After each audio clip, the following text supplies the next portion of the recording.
সুপ্রভাত আমার প্রিয় বন্ধুরা, কেমন আছো সবাই? আশা করি সবাই খুব ভালো আছো, সুস্থ আছো।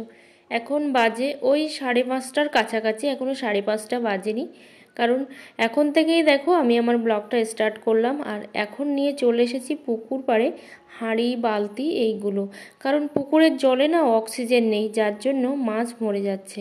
আর সেই কারণে গতকালকে আমার হাজব্যান্ড অক্সিজেন নিয়ে এসেছে কিনে। সেই অক্সিজেনটা এখন গুলে গুলে আমরা দুজন মিলে পুকুরে দেব। আর গ্রাম মানেই বুঝতে পারছো, অনেক ভোরে ভোরে উঠে কিন্তু সমস্ত মানুষজন কাজকর্ম শুরু করে দেয়। আর যেহেতু এখন একটু বেলা হলেই কিন্তু প্রচুর পরিমাণে গরম পড়ে যাচ্ছে, তার জন্য কিন্তু খুব কষ্টও হয়। আর রোদ্দুরে কাজ করতে না বেশি কষ্ট হয়। সেই জন্য ঠান্ডা ঠান্ডা অবস্থাতে কাজ করলে কিন্তু অনেকটা তাড়াতাড়ি আর ভালোভাবেই কাজগুলো কমপ্লিট করা যায়। এখন দেখো অক্সিজেনের একটা পাতা কিন্তু গুলে নিলাম। বলছে এইরকম নাকি 3টে হাঁড়ি করতে হবে। তো আমি 3টে হাঁড়ি আর করিনি, আমি কিন্তু 2টো হাঁড়ির মধ্যেই গুলে নেব। একটা পাতা এই হাঁড়িটার মধ্যে গুললাম, আরও একটা পাতা যখন এই জলটা শেষ হয়ে যাবে আবারও কিন্তু হাঁড়ির মধ্যে জল দিয়ে গুলে নেব। তো এখন দেখো এখানে ছিটিয়ে দিচ্ছি। আর বলেছিল সূর্য ওঠার আগেই কিন্তু কাজটা করতে হবে, সূর্য উঠে গেলে তারপরে কিন্তু আর কাজটা করা যাবে না। তার জন্য দুজন দুই সাইড থেকে দেখো এরকমভাবে জলটা ছিটিয়ে দিচ্ছি। আর পুকুরে প্রচুর পরিমাণে না মাছ মরে যাচ্ছে, সেই জন্য কিন্তু অক্সিজেন গুলে জলের মধ্যে দিচ্ছি। আর তোমরা যারা আমাকে এত এত ভালোবাসা দিচ্ছ, তোমাদের সবাইকে জানাই অনেক অনেক ভালোবাসা। আর আজকে আমার এই ভিডিওটা কিন্তু আমার মা ধরে দিচ্ছে। কারণ সত্যি কথা, অনেক বলে বলে তারপরে কিন্তু ভিডিওটা ধরানো শিখিয়ে দিয়েছি। কিন্তু কি বলো তো, মা তো আর কাছে থাকে না যে মা ধরে দেবে। যাই হোক, জলটা দেওয়া হয়ে গেছে। তারপরে দেখো ঠাকুর পূজা সকালবেলা দেওয়া হয়ে গেছে, দিয়ে তারপর দুপুরের জন্য এখানে ফুল সব তুলে রেখেছি। আর বেলপাতা, তুলসী পাতা এগুলো তো আমার তোলাই থাকে। আর দূর্বাটা তুলতে ভুলে গেছি, সেটা দুপুরবেলা যখন স্নান করব তখন কিন্তু তুলে নিয়ে আসবো। তো সব কিছু রেডি করে তারপরে দেখো এদিকে চলে আসলাম ঘরটা মুছতে। কারণ ঠাকুর ঘরটা মুছে তারপর আমি সকালের ভোগটা লাগিয়ে দিয়েছি। আর তারপরে চলে এসেছি এই ঘরগুলো মোছার জন্য। কারণ ঘরগুলো না রেগুলার কিন্তু মোছা হয়, এতগুলো রুম আমার রেগুলার মুছতে না অনেকটাই কষ্ট হয়। তারপরেও কিন্তু মুছতে হয়, না হলে প্রচুর পরিমাণে একটা ধুলো বালি কেমন যেন একটা চারিদিকে উঠতেই থাকে এরকম ব্যাপার। আর উঠোনের ধুলোবালিগুলো না বেশিরভাগই ঘরের মধ্যে ঢুকে যায়, তো সেটাই সবথেকে বেশি বিরক্তিকর লাগে।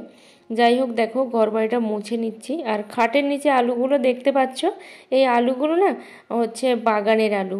অনেকটা বড় বড়ই হতো যদিও, কিন্তু আলুগুলো যখন বড় হবে তখনই কিন্তু ইঁদুরে এমনভাবে গাছগুলো কেটে দিয়েছিল যে আমি কিন্তু সব গাছগুলো উপর থেকে কেটে দিয়েছিলাম মাথার থেকে, যার জন্য আলু আর ভালো হয়নি। কি বলো তো, গাছের যদি আগা কেটে দেওয়া যায় বা ডগা কেটে দেওয়া যায় তাহলে কি গোড়ায় আর ফলন ভালো হয়?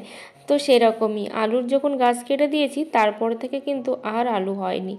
তবু যেটুকু হয়েছে সেটুকুতেই আমি অনেক খুশি, কারণ এগুলো বাড়ির আলু। দেখো এদিকে সকালের জিনিসপত্রগুলো একটু ধুয়ে দিলাম, মানে গতকালকে যেটা পরেছিলাম জামা সেটা কিন্তু ধুয়ে দিয়েছি, দিয়ে নাইটিটা চেঞ্জ করে নিলাম। সব সময় যে চেঞ্জ করি সেটা কিন্তু নয়। অনেকেই বলে, শুনেছি যে ইউটিউবেই আমি দেখেছি বলতে, যে বাসি জামা কাপড় ছেড়ে নিলাম। হ্যাঁ, বাসি জামা কাপড় ছাড়াটা অবশ্যই ভালো জিনিস, কিন্তু তারপরেও কি বলতো, অনেক গরিব মানুষ থাকে যারা কিন্তু এই বাসি জামা কাপড় তো দূরের কথা, একটা ভালো জামা কাপড়ও পায় না। আর বাসি জামা কাপড় ছাড়া তো দূরের কথা, দুটোর উপরে জামা কাপড় এগুলো থাকেই না। গ্রামে তো প্রচুর পরিমাণে আছে, শহরেও কিন্তু আছে যারা ফুটপাতে বসবাস করে। তাই এই বাসি জামা কাপড় বিষয়টা না আমার খুব একটা ভালো লাগে না। কারণ কি বলতো, যার যেমন সামর্থ্য সে তেমনভাবেই তো চলবে। এদিকে দেখো পাতাগুলো সব কিভাবে রাখা আছে, এই নিয়ে একটু রাগারাগিও কিন্তু হয়ে গেল। কারণ এর মধ্যে রান্না করাটা কিন্তু অসম্ভব, কারণ একটুখানি যদি আগুন কোথা থেকে কোথাও লেগে যায় তাহলে কিন্তু বিপদ আসতে একটুও সময় নেবে না। তো সেই জন্য সবসময় চিন্তা করতে হবে আমাদেরকে কিভাবে সাবধানে সব কিছু করা যায়। তারপরে দেখো জায়গাটা একদম পরিষ্কার পরিচ্ছন্ন করে মাকে বললাম একটু জাল দিয়ে দিতে। আর আমি এদিকে তরকারিটা বসিয়ে দেব, ভাতটাও বসিয়ে দেব। তো মা এসেছিলো সেই জন্য একটু আমার সুবিধা হলো অনেকটাই। আসলে বছরে 1-2বার আসলে তো আর কি সুবিধা হবে বলো। তো এখানে দেখো কত ভালো জ্বলছে, কিন্তু পাতা দিয়ে সত্যি কথা আমি ওইভাবে জাল দিতে আর রান্না করতে আমি পারি না, আমার খুবই অসুবিধা হয়, যেহেতু অভ্যাস নেই তার জন্যই।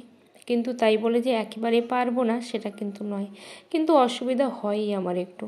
তো এখানে দেখো আলুটা ভাজতে বসিয়ে দিয়েছি আর মা কুচে দিয়েছে আলুটা, কারণ আমি যদি কোচাতাম অনেকটাই লেট হয়ে যেত, সেই জন্য মা করে দিল এখানে।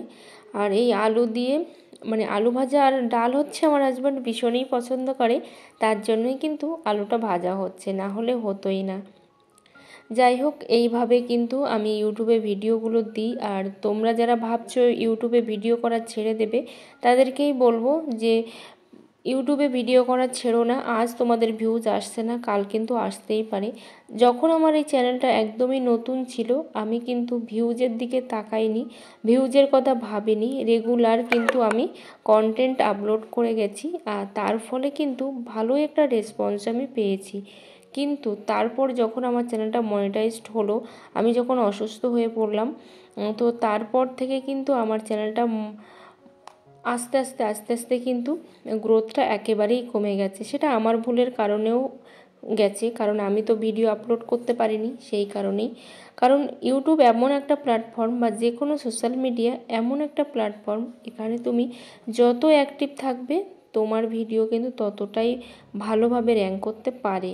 কিন্তু তুমি যদি অ্যাক্টিভ না থাকো, তুমি আজ আছো কাল নেই, কাল আছো পরশু নেই, এরকম যদি করতে থাকো, তোমার চ্যানেলটা কিন্তু সেইভাবেই যাবে। তো এখানে দেখো দাদুর বাড়ি গিয়েছিলাম, তো সেই সময় এই শাড়িটা আমি পরে গিয়েছিলাম, তো সেই জন্য আমি সেই শাড়িটা কিন্তু বাড়ি এসে আর ধুইনি, মাকে বললাম একটু ধুয়ে দিতে, মা ধুয়ে দিয়েছে। কেন জানি না হঠাৎ করে 1 মাস হয়ে গেছে আমি না কোনো কিছু সেইভাবে করে উঠতে পারছি না। আগে শরীরের মধ্যে যে একটা এনার্জি ছিল, একটা এনার্জি সহকারে আমি এতগুলো চ্যানেল চালাতাম, ইউটিউব, ফেসবুক, ইনস্টাগ্রাম, সাথে হচ্ছে আমার টিপসের চ্যানেল, সব কিছুই, আর হচ্ছে সেলাই, রান্না বান্না সব কিছুই একা হাতে মেনটেন করতাম। সেই জিনিসটা আমার মধ্যে থেকে না আস্তে আস্তে হারিয়ে গেছে, কেন জানি না, আমি নিজেও বুঝতে পারছি না। আমি কোনো কিছুতেই যেন স্যাটিসফাইড নই, কোনো কিছু আমি করে উঠতে পারছি না। কিন্তু কেন এমন হচ্ছে তোমরা যদি জেনে থাকো অবশ্যই কিন্তু আমাকে কমেন্ট করে জানিও যে আমার মধ্যে কেন এমন হচ্ছে। সবসময় মনে হচ্ছে শুয়ে থাকি, ঘুমিয়ে থাকি, বসে থাকি, এরকমই মনে হচ্ছে, কিছুই করব না, এরকমই একটা ভাব। কিন্তু এই জিনিসটা আমার মধ্যে না একটুও ছিল না। তো এখানে দেখো আমি সরিষাগুলো কিন্তু বাড়ি মেরে মেরে কিন্তু নিচ্ছি, যাতে করে সরিষাগুলো খুব সহজেই পড়ে যায়। তো এটা অনেক দিন ধরেই কিন্তু এখানে আছে, কিন্তু ওই যে ঠিকঠাক করে আমি করতে পারিনি, যার জন্য কিন্তু ভালোভাবে সরিষাগুলো এতদিনে ফেলতেও পারিনি। এখানে দেখো এখন আমি সরিষাগুলো ভালো করে ঝেড়ে মুছে নেব, কিন্তু আমি কুলো দিয়ে না আমি ঝাড়তে পারি না, মা এসেছে, মার কাছ থেকে একটু করে নেব। তো কুলো দিয়ে ঝাড়তে পারি না, সত্যি এটা আমার কাছে লজ্জাজনক ব্যাপার, কিন্তু যেটা আমি পারি না সেটা কিন্তু আমি নির্দ্বিধায় স্বীকার করি যে আমি এই কাজটা পারি না। এখন দেখো একটু বেলা হয়েছে, আমার হাজব্যান্ড বলল যতই অক্সিজেন দিয়েছি তারপরেও একটু মোটরটা চালিয়ে দিই, মোটরটা চালিয়ে ওই যে জলটা ওঠানামা করে ওটা করলে বোধহয় আরও একটু ভালো হয়। তার জন্য দেখো এখানে মোটরটা নিয়ে যাব, মোটরের কভারটা খুলে দিলাম, দিয়ে এবার কিন্তু মোটরটা নিয়ে যাব, নিয়ে হচ্ছে পুকুরে ওখানে সেট করে দেওয়া হবে। ওই যে অনেকে দেখেছি পিন বাগদা চাষ করে বা অন্যান্য অনেক কিছুই চাষ করে, সেখানে যেভাবে জল দেওয়া হয় সেইভাবেই কিন্তু জল দেওয়া হবে। আর দেখো বেশি কিন্তু বেলা হয়নি, ওই 8টা সাড়ে 8টার মতো বাজে, কিন্তু এত রোদ্দুর পড়েছে যে তোমাদেরকে কি বলবো, মনে হচ্ছে হয়তো উড়ে যাব। তো দেখো এখানে এত পরিমাণে ইট, তারপরে কিন্তু উল্টেও গেছিলো। এখানে একটা ছাগল দেখো অসুস্থ হয়ে পড়েছে, তো তার জন্য অসুস্থ বলতে ওই যে পোকা হয়েছে পিছন দিকটাতে, তো ডাক্তার অনেকবারই এসেছে, ড্রেসিং করে দিয়েছে, তারপরে বলেছিল নিজেদের এই জিনিসটাকে ঠিক করতে, নিজেরা একটু ভালো করে ড্রেসিং করে তারপর মলমটা লাগিয়ে দিতে। তো সেই জন্য দেখো এখানে হচ্ছে লাগিয়ে দিচ্ছি। তো এইভাবেই কিন্তু সব রকম মিলিয়ে মিশিয়ে কিন্তু চলছে। এখানে দেখো মাকে বললাম একটু খাবারটা দিয়ে দিতে, তো মা হচ্ছে খাবারটা দিয়ে দিচ্ছে। আর যখন মা চলে যাবে, মানে একদিন বাদেই তো চলে যাবে, তখন তো সমস্ত দায়িত্ব আমার উপরে এসেই পড়বে, কিন্তু কিছু করার নেই, এটা তো করতেই হবে, কারণ এটা হচ্ছে আমার সংসার, তাই না? কিন্তু আমার সংসার কি করে বলবো সেটাও তো আমি বুঝতে পারি না। কারণ এই সংসারে আমার কোনো মূল্য আছে কি না আমি সেটাও বুঝতে পারি না। যাই হোক, দেখো মুরগিগুলোকে এরকম করে কিন্তু ভাগ ভাগ করে রাখা হয়েছে, কারণ এইভাবে থাকলে ওরা ভালো থাকে, কামড়াকামড়িটা একটু কমই করে।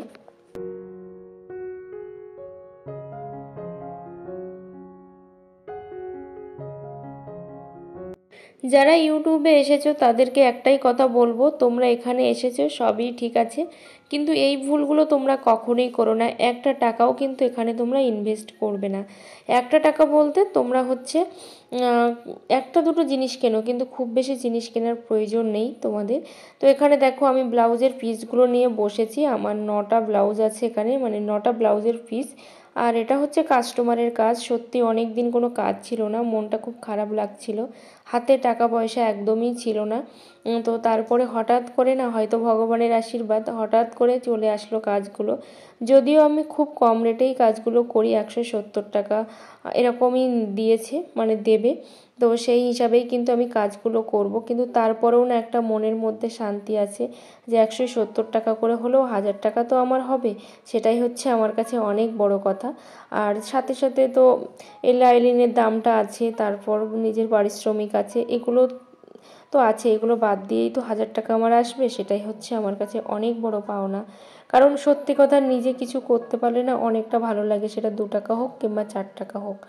তো এখানে দেখো আমি যে কথাটা তোমাদেরকে বলছিলাম, যারা ইউটিউবে ভিডিও বানাতে এসেছো তোমরা কিন্তু এই ভুলগুলো কখনোই করবে না।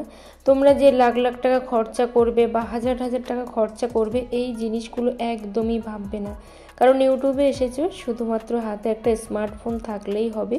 আর যাদের ভিডিও ধরে দেওয়ার মতো একদমই কেউ নেই, তারা কিন্তু একটা ছোটোখাটো 400-500 টাকার মধ্যে একটা স্ট্যান্ড কিনে নেবে, এটাইতেই এনাফ। তাছাড়া আর কোনো কিছুই কেনার দরকার নেই, না মাইক্রোফোন, না ক্যামেরা, না কোনো সেটআপ, কোনো কিছুই দরকার নেই। কারণ এখানে এসে কিন্তু আমি অনেক টাকা ক্ষতি করেছি, অনেক টাকা, মানে মিনিমাম আমি 5-6 হাজার 7 হাজার টাকা ক্ষতি করেছি। তো সেই ক্ষতিটা সত্যি ক্ষতি। আমি যেটাতে ফোনটা খাটিয়ে রেখেছি সেটা কিন্তু আমার একটা 1700 টাকার স্ট্যান্ড, আমার পাশে দেখতে পাচ্ছ একটা স্ট্যান্ড আছে। আমার দুটো মাইক্রোফোনও ছিল, সবই নষ্ট হয়ে গেছে। তারপর হচ্ছে আমার আরও কিন্তু 2খানা স্ট্যান্ড আছে, তারপর ট্রাইপড আছে 3খানা। এই করে করে কিন্তু আমি প্রচুর জিনিসপত্র কিনেছি, প্রচুর টাকা নষ্ট করেছি। তো সেই জন্য তোমাদের কাছে একটাই রিকোয়েস্ট করব, যারা ইউটিউবে ভিডিও বানাতে এসেছো একটা টাকা তোমরা নষ্ট করো না, শুধুমাত্র ফোন আর 400-500 টাকার একটা স্ট্যান্ড, এইটুকু জিনিস ছাড়া আর তোমরা কিছুই কিনো না। কারণ তোমরা যে ইউটিউবে সাকসেস পাবে এটার কিন্তু কোনো রকম কেউ গ্যারান্টি দিতে পারবে না। তাই অবশ্যই তোমরা কিন্তু এই ভুলগুলো কখনোই করবে না। আর কে কী কিনলো না কিনলো সেটা দেখে কিন্তু তোমরা কাজ একদমই করবে না। মনে মনে ভাবছে এই কাজটা করব, ওই কাজটা করব, কিন্তু কোনো কাজই যেন করে উঠতে পারছি না, শরীর সায় দিচ্ছে না, কেন সেটা বুঝতে পারছি না। তো এই যে দেখো কুমড়ো দেখতে পাচ্ছ, আর এই কুমড়োটা হচ্ছে জেঠিমাদের বাড়ির থেকে দিয়ে গেছে কুমড়োটা। তো এটা হচ্ছে 1 কেজি হয়ে যাবে, আর একদম কাঁচা, কিন্তু কুমড়োটা হচ্ছে রান্না করব, জানি না কেমন লাগবে, যাই হোক তোমাদের সঙ্গে শেয়ার করব সেটা। এখানে দেখো মা হচ্ছে পিঠে বানাচ্ছে, আর এটা কিন্তু বেসিক্যালি বানানো হচ্ছে আমার হাজব্যান্ডের জন্য। আর মা বাড়ি থেকে চাল নিয়ে এসেছিলো, কি মোটা ধানের চাল বলে, সেই মোটা ধানের চাল, কিন্তু এটা আতপ চাল। আর আমার হাজব্যান্ড এই পিঠে খেতে খুব ভালোবাসে, তার জন্যই কিন্তু বানাচ্ছে। আমি কিন্তু ভেবেছিলাম যে খোলামুচি খাবো, যেটাকে আমরা আমাদের গ্রামে কিন্তু খোলামুচি বলে। অনেকে দেখেছি কি যেন ওই যে খোলার মধ্যে দেওয়া হয় না যে পিঠে, ওই পিঠের কথাই কিন্তু বলছি। ওই পিঠে কিন্তু আমি সত্যি কখনো খেয়েছি কিন্তু আমার মনে পড়ে না। কিন্তু দেখো মা এদিকে গুলে ফেলেছে, মনে নেই, তার জন্য কিন্তু আর ওই পিঠে বানানো হচ্ছে না, এখানে কিন্তু তেলের পিঠে বানানো হচ্ছে। আর আমাদের গ্রামে কিন্তু এই একটা পিঠেরই বেশি প্রচলন আছে, সেটা হলো এই তেলের পিঠে।